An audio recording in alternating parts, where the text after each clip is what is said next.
स्वीकृत नगरसेवक पदासाठी राष्ट्रवादीचे शहर जिल्हाध्यक्ष पद्माकर जगदाळे आणि दिगंबर जाधव यांनी मला पैशांची ऑफर दिली होती, मात्र मी ती धुडकावून लावल्याने माझ्यावर पैशांची ऑफर होते।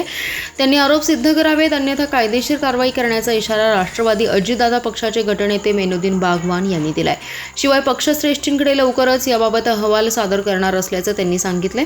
राष्ट्रवादी काँग्रेसच्या स्वीकृत नगरसेवकपदी अशोक मासाळे यांची निवड केली आहे, मात्र या निवडीविरोधात मेनुद्दीन बागवान यांच्यावर आरोप होत आहेत।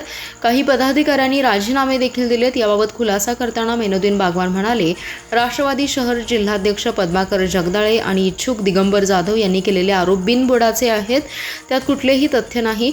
दिगंबर जाधव यांच्या नावासाठी पक्षाकडून कुठलाही आदेश मला मिळाला नाही, माझे नाव यादीत घ्या असं जगदाळेच सांगत होते। शेवटी सर्व नगरसेवकांचे म्हणणे ऐकले, त्यानंतर स्नेहल सावंत आणि अशोक मासाळे यांची नावे अंतिम केली। आमच्या नेत्या उपमुख्यमंत्री सुनेत्रा पवार आणि प्रदेशाध्यक्ष सुनील तटकरे यांच्या मार्गदर्शनातच काम केलं जाते।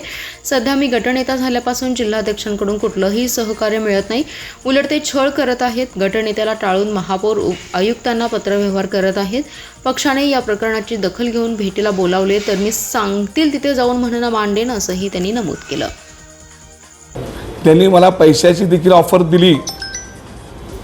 पद्माकर जगदाळेने दिगंबर जाधवने सुद्धा मला पैशाची ऑफर दिली। मी त्याची पैशाची ऑफर तुम्ही मागितलं असं म्हणणं आहे त्यांचं। त्यांनी दिली, विचारावं, पैशाची ऑफर त्यांनी दिली। तुम्ही मागितले, तुम्ही त्या ज्याला सुखरूप नगरसेवक केला त्याच्याकडनं मोठा आकडा घेतला, ते घेण्यापेक्षा आमच्याकडनं एवढं पैसे द्या, आम्ही द्यायला तयार आहे।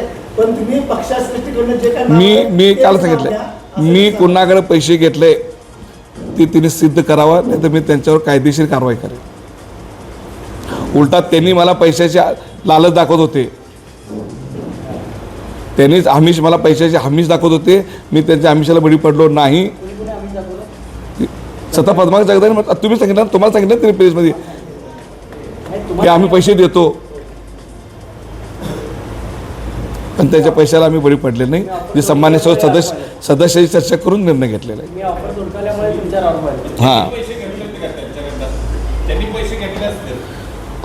कदाचित एवढा आग्रह त्यांचा असेल, म्हटलं होतं ते मला जे ऑफर दिली मी टुकार नव्हती, ऑफर त्यांना दिली असेल कधी, त्यांनी होऊ शकतो। आता तुमच्यासोबत किती नगरसेवक आहेत तुमच्या बाजूने?